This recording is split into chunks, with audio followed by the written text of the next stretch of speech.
god, I had somebody. I don't care if we use this or not. Somebody in Discord, somebody in Discord was like, we're talking about fighting games and shit. Okay. And somebody in Discord was like, well, did you lab it? And I just went, bitch, I live it. Fuck you.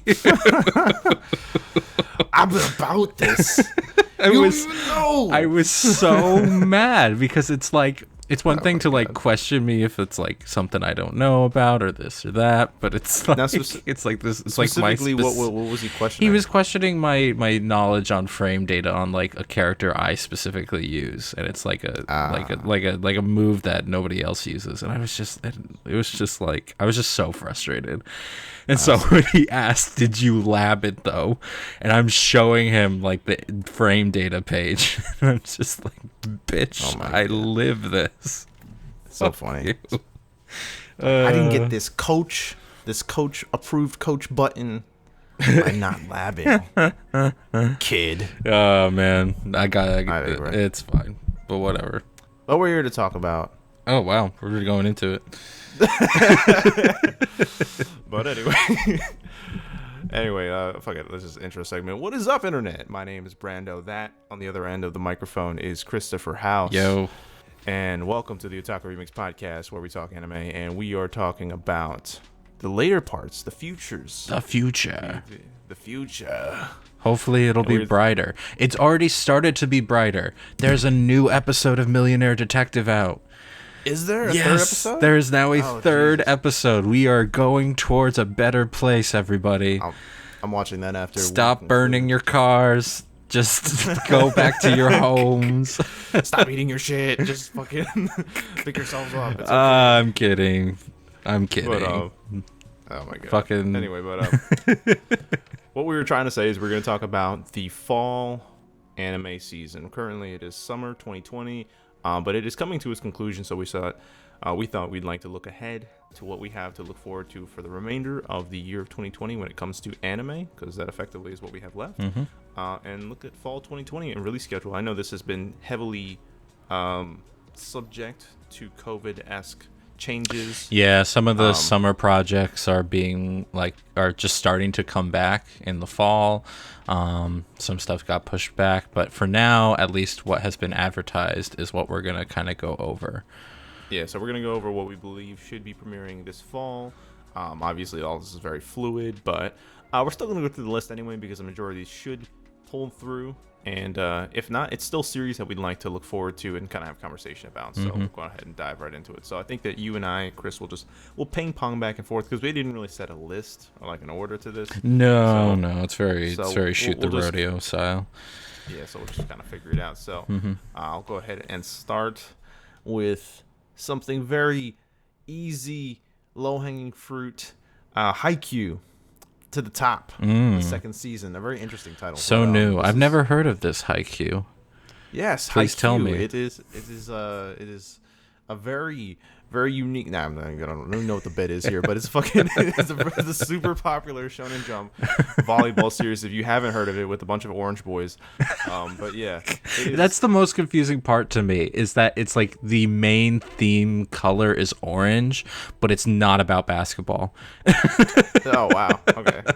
Like that's the disconnect for me for some fucking reason. The only reason I can't get into it is the color. Because it's the color scheme is black and orange. You would think that's basketball, but no, it's volleyball. I mean, a little bit. I'm sorry. This is like ignorance to the top. But go on. But talk about how hype excited. it is. Yes. I'm very, very the hype for Haikyuu, the second season of To the Top, which is weird because so To the Top is like the sort of surname title that they put in for this season. Effectively season 4 of Haikyuu. So it was Haikyuu season 1, season 2, season 3 was basically just one match. 10 episodes for the final match of their qualifiers to nationals. Holy shit. Not gonna spoil anything. But To the Top is the subsequent season. That's fucking awesome. Which just aired, and second season is what we're getting this fall, which is the continuation of that, which is cool. And very sought after, very looked forward to by myself, many in the sports anime community, just people in general. Obviously, Production IG continuing their fantastic work. Production IG does obviously a crap load of great anime. and they've been doing Haikyuu since the start. They kind of changed the art style a little bit when they began this season, but it's something that I'm sure many of you out there are excited to see come back. I'm excited to see come back. And yeah, no, that's just one of the big things in the fall to look out for. Not much else to say. I mean, it's pretty much a very established product. Not really much to what's the word I'm looking for? Suppose about? I don't know. Like, I mean, like, no, yeah, it's either you've been watching or you haven't. I mean, like, it's great so far. I assume I haven't watched it myself, but like, that's my only going into this slight tangent. That's my only concern, like doing these sorts of like fall preview stuff, is that like so much of it is just like, if you haven't seen the show yet, fuck you. But it's a good time, but at the same time, it's like a good time to catch up on stuff. So if you haven't watched Haikyuu yet, I believe it's on Netflix. Am I wrong? Yeah. There is the first 2 seasons, I believe, are on Netflix. Besides that, the entirety of it is on Crunchy. Okay. Or VRV, whatever peripheral you have available to you. But yeah, no, I mean, Haikyuu, again, if you haven't seen it, it's a really fun sort of comedy sports drama.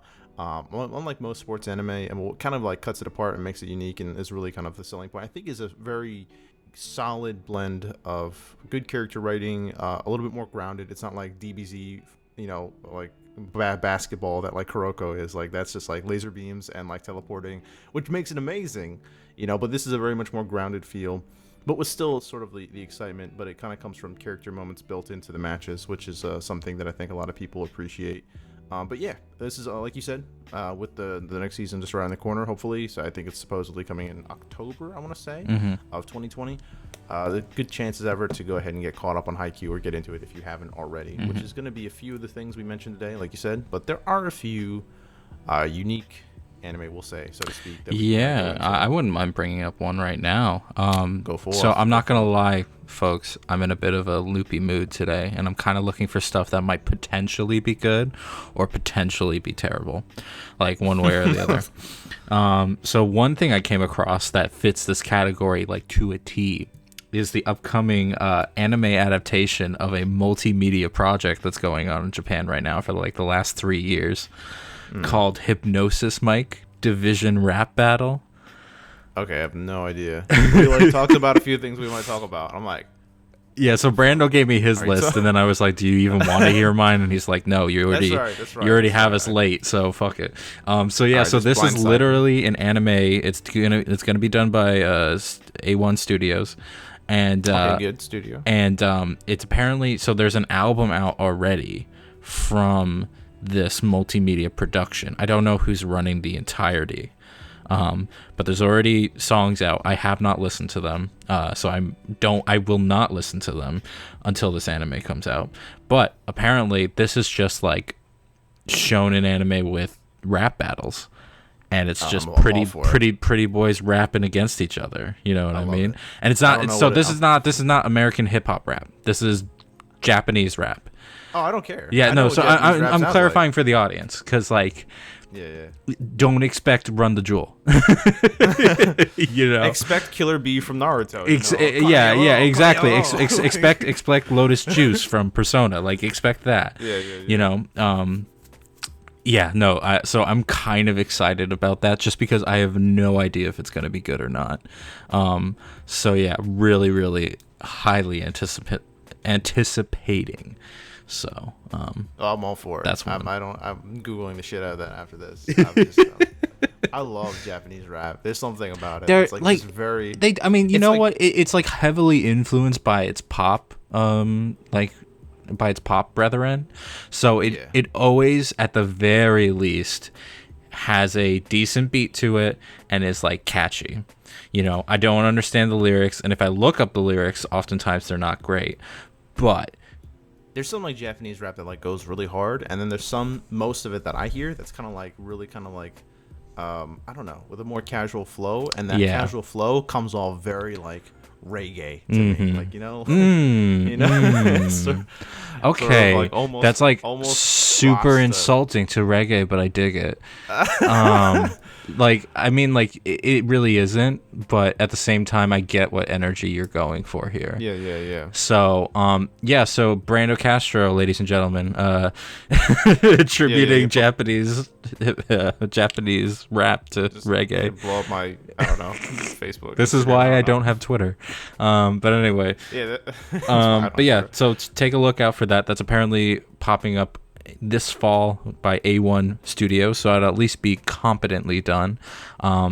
Unfortunately, like I know them more for the Persona 5 anime, but that was a whole other train wreck. So, okay. It wasn't even a train wreck. That's not fair. It was just very boring. So hopefully this one will not be boring and have some energy to it. So, fingers crossed. I mean, that project in general was just kind of like on the rails and like not really going to do anything unique, but it had the potential to. But that's a whole other. You're talking about the Persona 5 anime? Yeah, that'd be a whole other discussion. Yeah, we'll let's just go to your next thing on the list. To be quite honest, let me try and surprise you with something I probably didn't mention. Oh, okay. Or maybe you probably forgot. Talk to me for like 15 minutes, so I doubt it. It is an anime called Fumetsu no Anata. I have that on here too. Oh, cool. Okay, fuck you. So the translation of that is To Your Eternity. It's like a 12 issue manga or 12 volume manga. I think so. It's that's currently 20, out. I think they're expecting it to be 20 episodes. I'm not 100 on that. It could be less. But that looks interesting. It's from the synopsis that I read. I mean, like you watch the if you get a chance, any of you out there, to watch the trailer or the promotional video, it is very well animated. It's by a studio called Brainspace. But in general, from what I can read, it's about an immortal being. It's called It, or they're just calling it It, but a mysterious immortal being comes to Earth. There's no identity to it, and then it kind of takes the shape of whatever is around it. So at first, it kind of is just a sphere that imitates a rock, that eventually imitates a wolf that kind of limps and dies near it, and then suddenly it kind of finds a boy companion in this kind of lone tundra, and from there it kind of sets off into this sort of journey for experiences, places, and people. And for me, the premise is pretty vague and wide, but I feel like that leaves it a lot of room for good like anthology-esque writing, and obviously a good long form journey, sort of like an odyssey for both of these characters, the boy and It, or just It. But in general, it's animated very well. It looks, the character design is very unique in the sense that I'd rather not the character design is not super unique. I should say that the coloring of the world. Like the manga, the colorized manga is like watercolor-esque, and that's really that's like super my jam. I like it a lot. Yeah. To make a reference that most people might recognize, like those original color styles that the original Pokemon art had was like very that wasn't watercolor, but it was similar, like shaded pencil style, and those really faded light colors leave a nice impression. Like I might not even watch this show as it comes out, but like let it come out a few episodes, like sit down when I'm like exhausted after a long day and just enjoy its really slow pace and like beautiful imagery. Like not trying to get an adrenaline kick off of this show. It's like not just trying to enjoy the visual splendor of it all, and I can get what you're kind of putting down. Yeah. And it kind of reminds me a little bit of I don't know if you've ever seen it, but March Comes In Like a Lion. I saw the first episode with you. Yeah. That takes that show is beautiful, and it kind of takes a lot of liberties with the art direction as far as that's concerned. And this isn't obviously as consistently experimentative with what it's doing and from a visual standpoint, but it's definitely a little bit like sort of avant-garde with at least the way that it kind of makes that impression of like the color, because like that watercolor-esque stuff that you see on the colorized manga, it kind of comes across in like the sky that you see in the anime. Like it kind of looks like faded, of like blues, greens, and like yellows in there, and it looks very interesting, especially for like this tundra world. But in general, that series pretty vague, but it definitely is drawing, I think, both of us in. So I'm sorry I stole one from your like. No, you're 53. fine, man. Hey, we're being efficient. So you go ahead and drop what else you got on me. Well, this is going to be talking about a returning series. The final season of Attack on Titan is coming to us. completely forgot about that. I am super stoked. I'm one of the few people that did not like kind of lose interest in Attack on Titan when it disappeared for like 3 years almost, if not just 2 years. It's a show that I feel has changed its pace every season, but each time nailed it really well. Like that first season is kind of typical, almost shonen-esque post-apocalyptic setting. Whereas, and then the second season goes into a more action-driven, like battle scenario of like tactics along with like just general survival. And then the third season goes into like hard interpolitical discourse.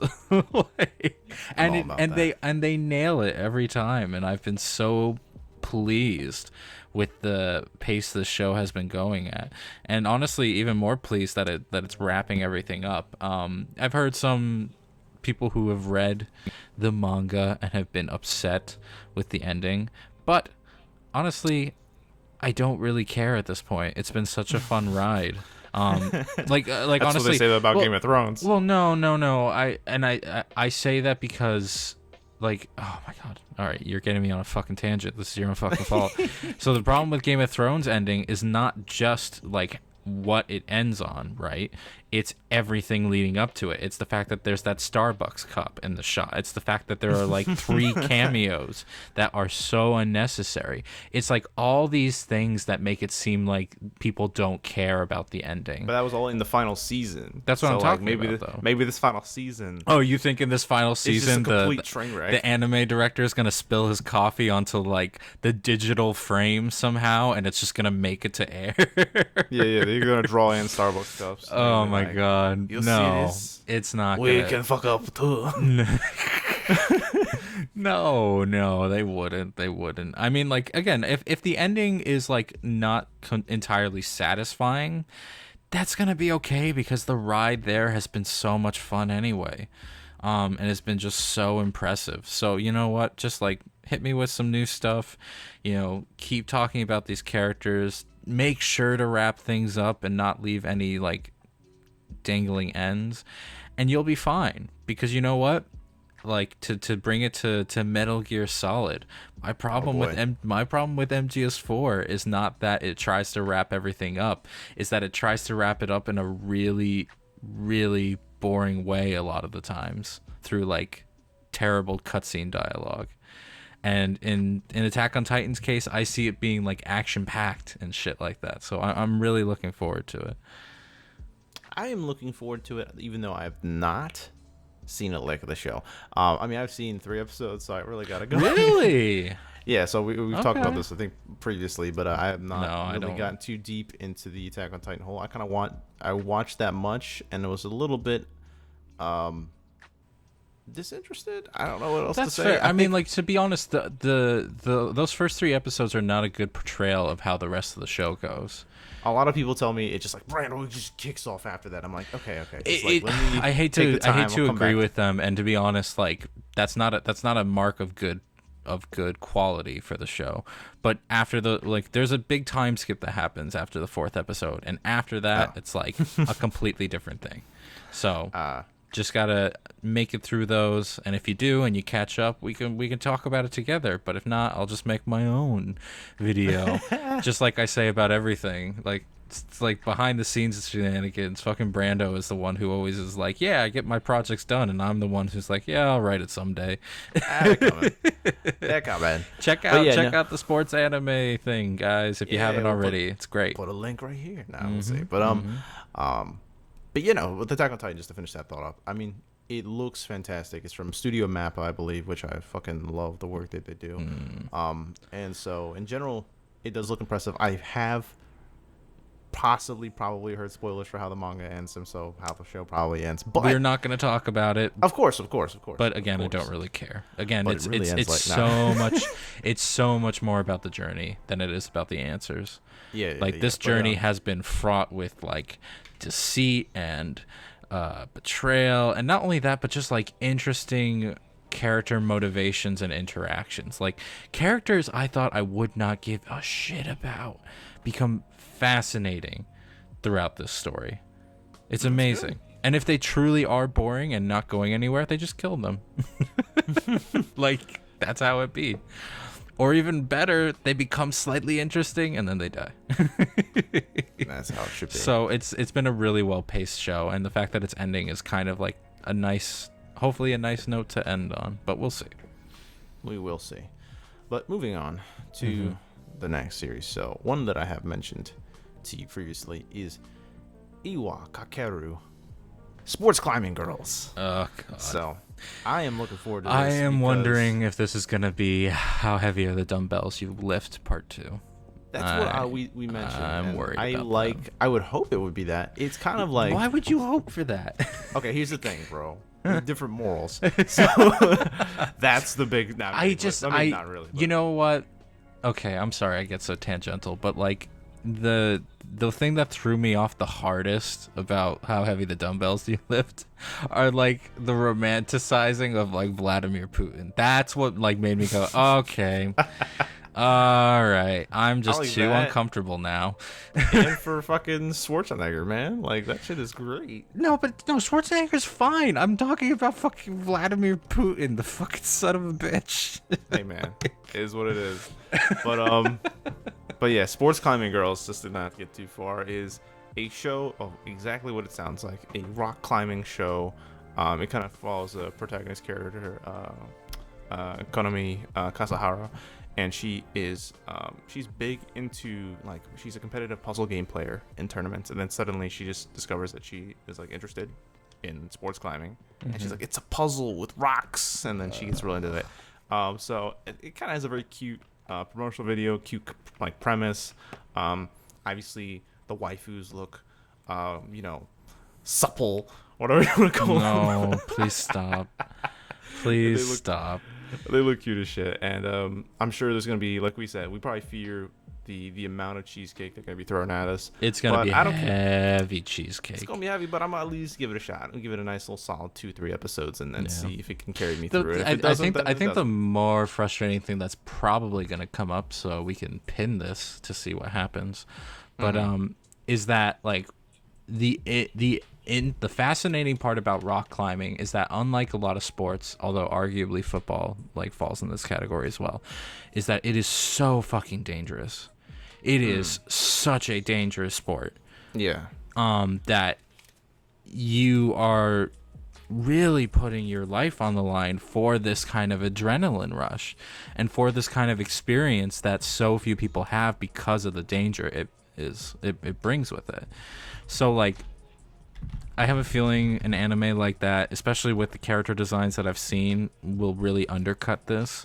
Unless it goes into like hard Madoka Magica levels of like, oh, just kidding, we're ready to do as fucked up shit as we want. But like, yeah, it really kind of undercuts it really, knowing that about rock climbing and knowing that that is a part of what a lot of people who do it like understand and experience in it, kind of undercuts trying to watch that show for me personally. That's interesting because honestly, last year, Alex, our friend Alex, introduced me to a film called Free Solo, which was the documentary film about the free climber, the famous free climber Alex Hammond. I don't know if you've seen this. It is available on Disney Plus right now since it's a Nat Geo movie.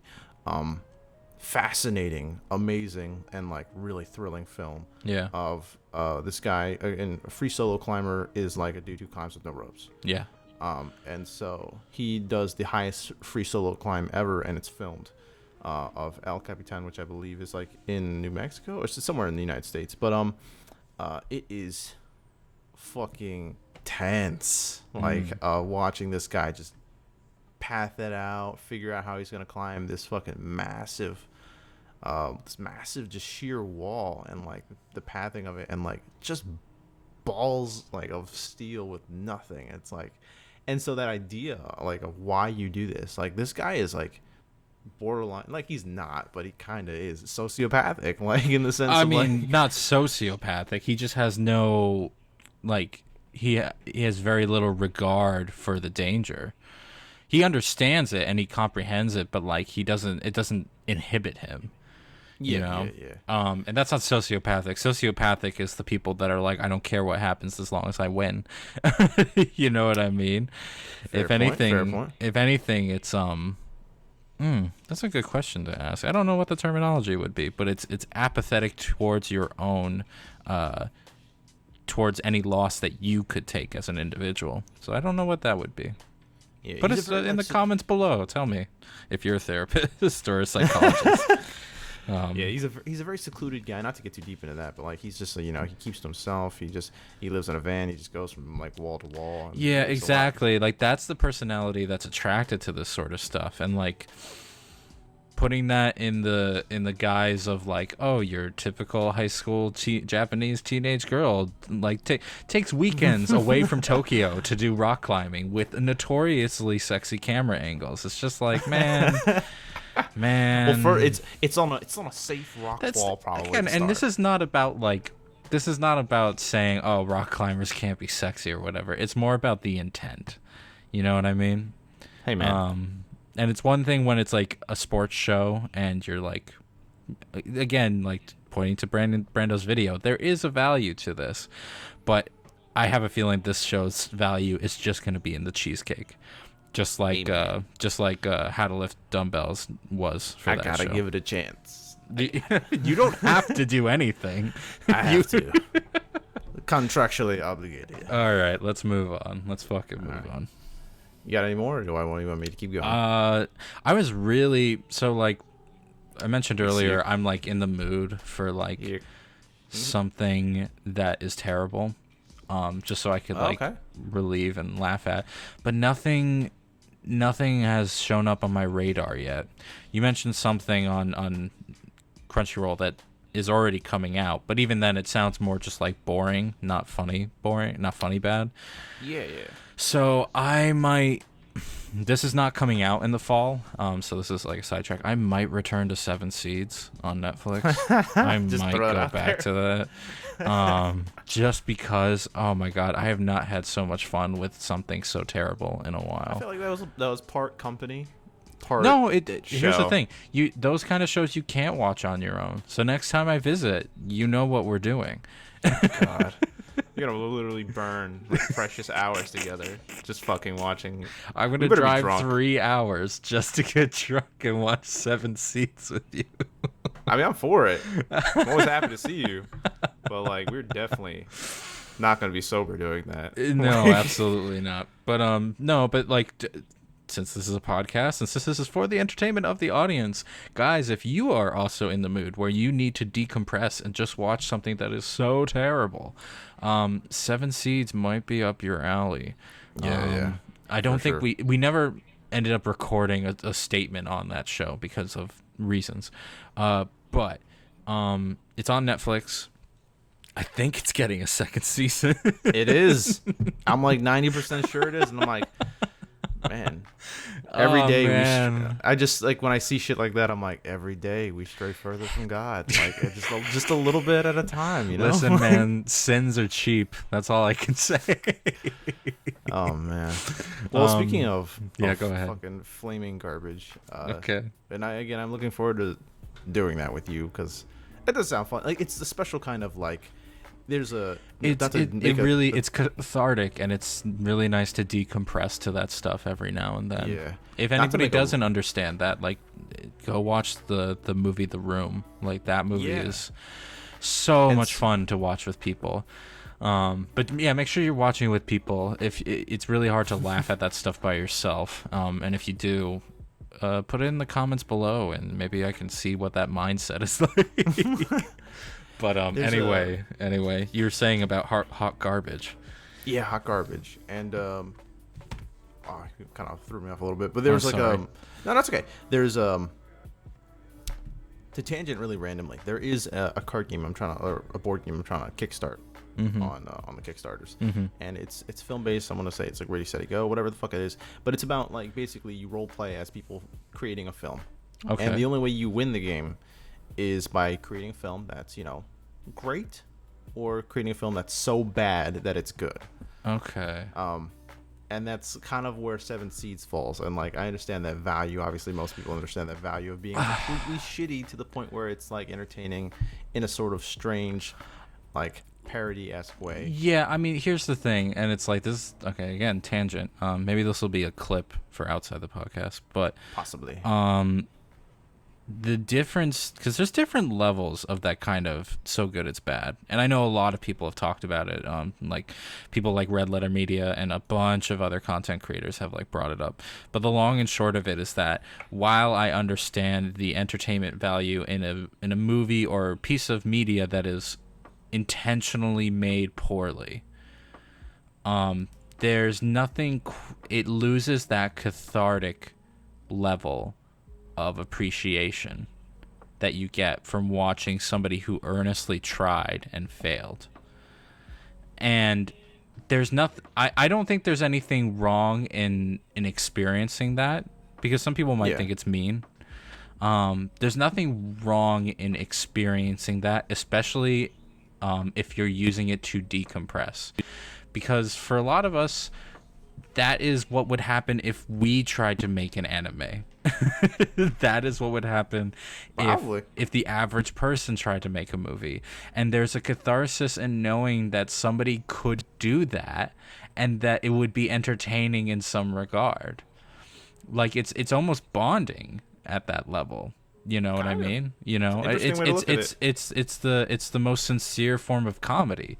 You think of all stand-up comics, and they always, not always, but for the majority of them, they try to be the everyman, because it's really hard to draw humor when you're above people, when you're better than them.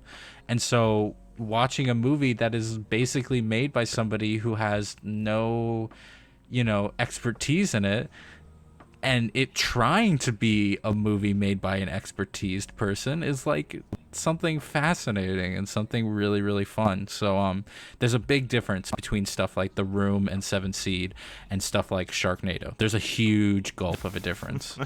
And I really think you need to experience it with other people, because then you can all look at each other and be like, what the fuck are we doing? But anyway, moving right along. Moving on. Another anime that I honestly have not much interest, but kind of looking into it, I thought was kind of a fascinating project, was King's Raid. Oh, yeah. This is another multimedia project going on. This is an adaptation of what I believe is a mobile game, or at least looks like a mobile game. I honestly didn't specifically Google, but I'm like 90% sure it's a mobile game. It's not run by popular. Tencent, is it? I don't know. Oh, but boy.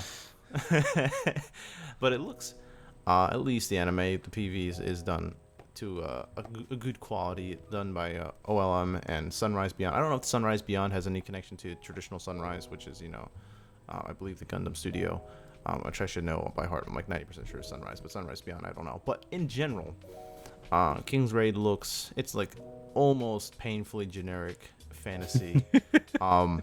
This is one of those that I hope kind of fulfills the same role as we just described, like trying to make a good product, like, and synergize off of an already existing good product. But I'm expecting it to be a dumpster fire, and it kind of looks like it to me. But at least a well-animated dumpster fire. But the thing is, I don't know, because even when things are well-animated, I can get really disinterested quickly.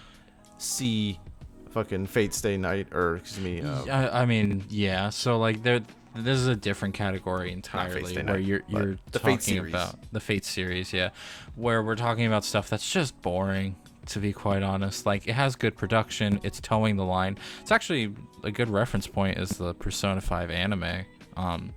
It does nothing wrong, but it does nothing that like entices you, which is ironic considering how much the game excels in that regard. But yeah, like it, the King's Raid thing, I looked at it, the title card, it's very, very beautiful, like has classic, what is now classic shading. But it's I don't know, I don't expect it to blow any minds. If you enjoy the mobile game, then you'll probably get a kick out of seeing your favorite characters. But I've never been that type of person for cross promotional media. You know what I mean? Despite just speaking on this podcast about how hyped I am for a cross-media promotional thing. But I only like it. I only like one facet of those type of things. You know what I mean? Because when you start watching the anime, playing the mobile, buying the cards and everything like that, it becomes your life, and that's just no fun. Like there's a big line between enjoyment and obsession, and the whole multimedia thing tends to push people towards that obsessive part, and that's what I don't like. Yeah, nah, I can reconcile that, but moving forward, I suppose. Is there anything on your list that you're looking forward to? There's a few, yeah. Okay, why don't we get to those? Sorry, just to. No. We need some positivity, or at least something to give you out there some hope. Golden Kamuy, the season 3. This one's interesting to me because I didn't finish season 1, but it was interesting to me. I like the concept, I like the animation. Fresh out of Shueisha, aka Shonen Jump, Weekly Shonen Jump. But yeah, it's interesting. I don't know if you ever got a chance to look at it, but it's like it takes place like sort of like in the post-Russo Japanese War, and it kind of follows two characters, kind of basically looking for a hidden treasure trove that's hidden in the tattoos of convicts who escaped Abashiri prison, which is like a very famous prison in Japan, and basically kind of follows that. And so it's interesting in the sense that it's like action, mystery. But yeah, I didn't get too deep into it. I'm looking forward to going back and maybe exploring it now that I know that a third season is coming, because I was surprised. I thought it would be basically the concept seemed like it could consolidate itself within one season. So to hear that there's 2 more seasons caught me by surprise when I saw it on those lists. I'm like, oh, I've been out of the loop apparently. But yeah, that is something to keep an eye on. I'm gonna go ahead and maybe shotgun through a few of these very quickly. Go for it. Another one, and at the risk of completely demasculating myself or just embarrassing myself. We're in a gender-neutral society, Brando. Go ahead. Yay! Hanyo no Yashahime. It's the the what are you, sequel series. Fucking girl? All right, we're cutting that. Go on. No, we're not. Anyway, but this is the sequel, the Inuyasha sequel series, following the daughters of Sesshomaru and Inuyasha as they set forth on a new journey that supposedly transcends time. I'm sure you've seen the beautiful traditional art that kind of go ahead and kind of harkens back to traditional Inuyasha with the purple, the red, and the blue. And it looks very pretty, and I don't think I've seen any video of this footage, but apparently it's coming out this fall. A sequel that I don't think anybody asked for. I mean, is it by the original creators, like the original creative minds? I believe they probably have some hand in it. Let me double check to be sure. I know it's done by, because I'm always okay with, like, as much as I rat on like Boruto and all that kind of like continuations of shows that have been completed. If they want to return to it, that's cool, and it's nice that they get that opportunity to do so. I'll have to look into if this is by the original author / even the anime director, see if that's the same. But I know it is done by Sunrise, which is that definitely is the Gundam / Code Geass / many other series production studio. So it should be at least of a good quality. It's definitely got a lot of budget behind it. So I'm looking forward to at least seeing what they produce. Inuyasha is very nostalgic for me. I haven't seen it in that amount of time though, so it will definitely have the bells and whistles kind of taking off my head when that comes out. So we'll see how that kind of pans out. I don't have a whole lot of like thoughts and feelings and emotions regarding Inuyasha. Just kind of like growing up, that was like a Saturday morning cartoon-esque kind of reconciliation when it comes to that show. So I'm looking forward to seeing. Well, if it can keep up that sort of energy, that might be good. But like, what's always weird is when the follow-up show goes in a like vastly different direction. Yeah. And it's like, it's going to be interesting to say the least. Yeah, we'll see what they can do with it. But another show that it kind of harkens back to the aughts is Higurashi, the return, the new Higurashi project, When We Kiss, or When We Cry, excuse me. That is, like I told you, what I believe to be either a remake or just it's a new project, because the Higurashi Games are, a very popular visual novel game from the 2000s. Murder mysteries. The characters are somewhat, we'll say, iconic at this point when it comes to anime, as Right. far as horror is concerned. Mm. But yeah, no, the series is kind of pseudo anthology esque, but kind of like always with the same cast, so to speak. Yeah. But yeah, no, they're doing a new Higurashi project that's set to premiere this fall. Surprised because me and our friend Plural went ahead and rewatched some of that recently because he's very fond of those series. I thought that they aged a little less than great, but I mean, it still kind of holds up In what kind of ways did they age? Visually. Okay, so Visually, it looks a little stiff. remake is due, I guess. Yeah, I think this will definitely help. Visually, it looks pretty stiff. I mean, I don't blame it, but I think it didn't super translate very well. But it's like stuff that I give it a pass on. The writing is still good enough. It's fun. Very. I don't think it's like how should I say, incredibly novel when it comes to the type of horror that it's going to, but it's still well-written mystery, psychological, dementia-esque horror that kind of teeters on supernatural, which is pretty interesting. Okay. So I think Alright, it's some cool stuff there. So We'll I'm keep sure an many of eye out you for that. out there would like that. If you're in the circle for horror, that's probably one of the better things you're going to get for the back half of this year. Okay. Not too much else to double check on. I think that, did we mention Ikebukuro Westgate Park? I think we started with that. Or No, did we mention- didn't. No, we didn't. Okay. Well, then let's mention it right now. Ikebukuro Westgate Park, or IWGP, a series kind of following around like juveniles, 21-year-olds, kind of getting into a gang called the G Boys at exactly where you'd imagine it, Ikebukuro Westgate Park. The vibe of the show that I got from the trailer kind of very like Durarara-esque. Okay.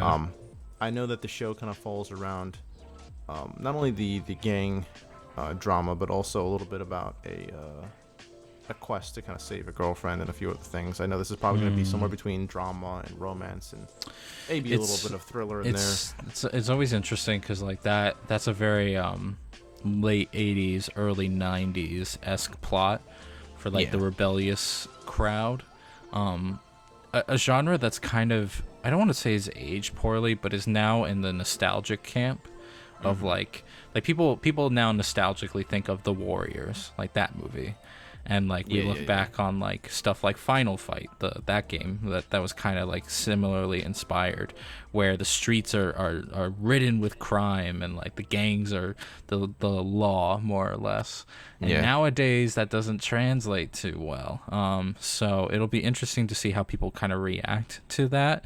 If anything, I expect to see a lot of people more or less not care about it.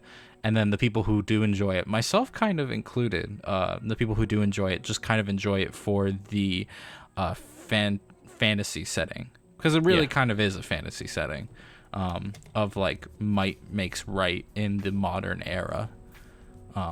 Without it being like without that might, because right now it's much more of a, you could make that into a dystopian sort of setting where it's like the mega powers against the oppressed, but in that setting, in that gang based like fantasy setting, it's almost like tribes attacking one another.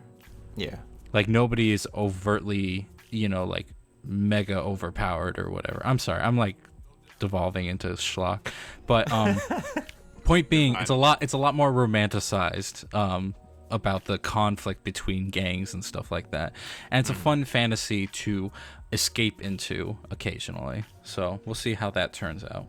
The trailer was pretty succinct, so I didn't see too much there, which is good. I don't like to see too much of my trailers, just enough. But we'll definitely give it like at least a few episodes, and we'll see if we can turn it into content later. But hopefully, but we'll definitely give it a watch, and maybe you guys will too. And hopefully get some thoughts on that. One of the last ones that I have like fully formed thoughts on. The rest I can kind of just shotgun with like sort of like a one sentence opinions. You know what? On. Fuck it. Just say what you want to say, and we'll end it there. If you want a list of everything coming out, you can Google it. This is just the stuff we're kind of tangentially interested in. Yeah, this last one is the Kimetsu no Yaiba, aka Demon Slayer movie. Oh my god. that is coming out this fall, slated for October 16th in Japan, and God knows when on streaming services slash occult, nefarious means. But I digress. It's following Tanjiro, the new shonen sensation, and and company, going on to basically meet up with the Flame Hashira. It's basically covering what is known as the Infinite Train Saga, I believe, in the manga. Okay. It's basically going to cover like a whole arc, hopefully within a movie timeline. So we'll see how it goes. But I know many people are excited for that. It was teased at the very end of the final season, or at the final episode of the last season. That's basically being the continuation of it. It is a canon movie, which is something that's somewhat unique. You know what? That's yeah. I appreciate that. Yeah, after our discussion about the My Hero Academia movie and how frustrated we were with the ending of that, I appreciate that a movie will be proper canon. Yeah, it'll be straight so up, you know what? So I might even watch that. Fuck it. Just to support it. I've never seen a movie do canon as explicitly, especially like a shonen series that's like currently long running, like this. Like, this is just like no bells and whistles, just straight up canon. Like, the only time I've seen something akin to this is One Piece had a movie like One Piece. It was like the 10th one, like Z, something like that. I can't remember, but it was like when they were all in like mafia-esque suits. The point being, it was canon in the sense that the lore that it added was canon to the overall story and mythos of One Piece, but like the events were still tangential at the end of the day. And that's fine. Like the character, and there was very loose allusions in the manga to what had happened in the movie, like, oh, that character had risen again, but like nothing really significant. Like, this stuff is like literally the events of the manga adapted into a movie in continuation to the running anime. So I'm like, okay. I think it's a bold idea, and I think it's the way these kind of things should go, to be quite honest. Because because the reason why that those kind of movies back in the day were made to be non-canon was because it was so hard to get to get the canon in a concise order. So when you released the movies, you were risking people not knowing what the hell was going on in the middle of those movies, especially if you were trying to get a wide theatrical release. But nowadays, who fucking cares about the theatrical release? You know what I mean? Especially right now. Yeah. Like right now, you're looking to just get the demand of the audience that you've already have installed. So fuck it. I'd say give them what they want. Yeah. I mean, usually with shonen movies, it's like you kind of have to toe the line, like you said, like between isolating any sort of fan base by like kind of, I don't know, like price locking them by having them to have to watch. Oh, like price locking. You know what I mean? It's like $15. You have to buy an experience. But okay, here's the real shit, guys. If you call that price locking, good chance you're just gonna steal it anyway. Yeah, I know. I'm just saying. So that argument's kind of mute for me. But yeah, no, it's like that concept of having to buy the actual content when most of it is just kind of like out there, broadcast every week when it's airing. But I digress.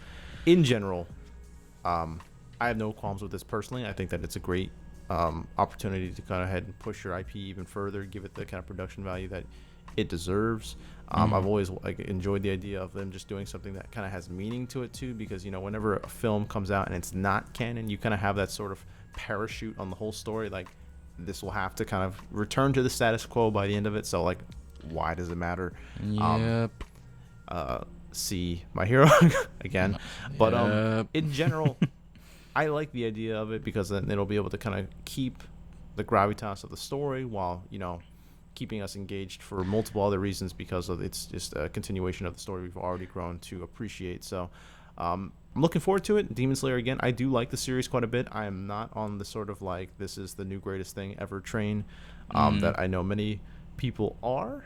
But you're also not on my side where I just gave the fuck up. Yeah, no, I'm definitely not apathetic about the series. I definitely I like it. I definitely see the value of it. I appreciate it. I'm having fun with it. It's just that I know people are kind of treating it as like the new Herald. I know this is the first series in 12 years. Like as of 2019, it was the first series in 12 years to outsell One Piece, in Shonen Jump. So like, kudos to man, that. yeah. But you know what? I don't even discourage. I wouldn't even hold that against the series.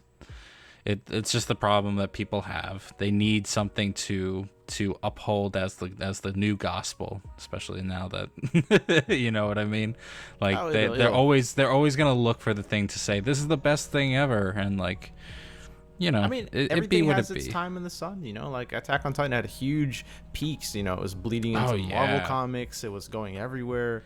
But you know, but it had the brass to go. Yeah, but we're gonna take our time with the actual, the mainline shit, and I appreciate that so much. Like, Attack on Titan is probably my favorite modern new anime. Not gonna lie. No, it's great, and we'll definitely trigger stuff. Sorry, I went tangential, but yeah, Demon Slayer should be good. I keep forgetting it's not Goblin Slayer, and I keep like being like, oh fuck that show, and then like, oh no, like still fuck that show, but not for like legitimate reasons. Oh man, Demon Slayer or Goblin Slayer just had the movie come out, and I know. Hey man. Great. Anyway, moving on. Well, I mean, do we have more? I just fucking, I'm gonna spitball a few out, and that'll be it, because that's the end of anything I have an actual opinion on. Everything else is just very surface level stuff. Strike Witches, which is being done by David Production, which is the JoJo animation studio. Strike Witches is back. Road to Berlin. God, I am surprised that it's returning, but the quality of animation looks good. I don't know why people like jet lag waifu girls. We're gonna keep moving. We're gonna keep moving. What else we have? The Journey. It's not Blade Witches, so we're all good. Yeah. The Journey of Elena. This looks like a sort of very cute kind of witch fantasy story. I don't know what kind of vein its story actually is, but I mean the animation looks good. I don't know this studio C2C, but it looks fairly interesting. These are a lot of just more like honorable mention. I can't tell if this is cheesecake or if this is just something really cute, but keep that in mind. And there was, I think, one more, and we'll call it a day. And that was the third season of How to Pick Up Girls in a Dungeon. Oh my God. Which I also don't give a flying fuck about, but I know some of you might, so that's happening. But that is about it for what we decided to highlight today for the fall 2020 anime preview. I'm surprised you didn't bring up a Salt Lily Bouquet. I have no idea what the fuck that is. What are you talking about? That is the people who made Madoka Magica are making another anime. Oh, very cool. And it's called a Salt Lily Bouquet, and it's two. I see it. It's two. They're not chibi. Shaft. They're too, you know. No. They're just. Is it lolly? Are they lolly? Is that lolly very style? Kawaii desune. So they're kawaii desune, with a blade and a massive like pile driver gun. So pile bunker style gun. So they're all part of Charm, counter huge arms. Oh my God. So anyway, guys, it's been good speaking to you this week. Oh boy, we're really. If you need a recap for what we're actually excited about, for myself, my top 3 are gonna be Hypnotic Mike, the rap anime. It'll be To Your Eternity, which is the more recent manga adaptation, and the final season of Attack on Titan, with a side dash of 7 Seed. But yeah. I'm not gonna re-snap some. There's too many. But God damn it! God fucking damn it! Okay, it's always good to reiterate, but I think that's all we have left for today. Is that right? Yeah, that's pretty much it. So. If you want to find us, of course, click a like on the video if you enjoyed it.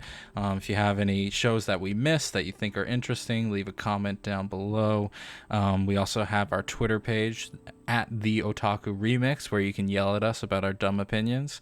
And if you want to continue yelling at me personally, you can find me at Houseman2593. I also do FGC stuff like commentating and coaching. So if you have any questions about Street Fighter 5 and stuff like that, you can find me there. But I think that's all the promotion I have in my body. Yep. Side note. Side note. One more to suggest that I just found. Oh my fucking god. It's called Moriarty, the Patriot by Studio IG. I always love Production IG. And it's about the rise of Moriarty, like Arthur Conan Doyle's the criminal consultant. Man, fuck this shit.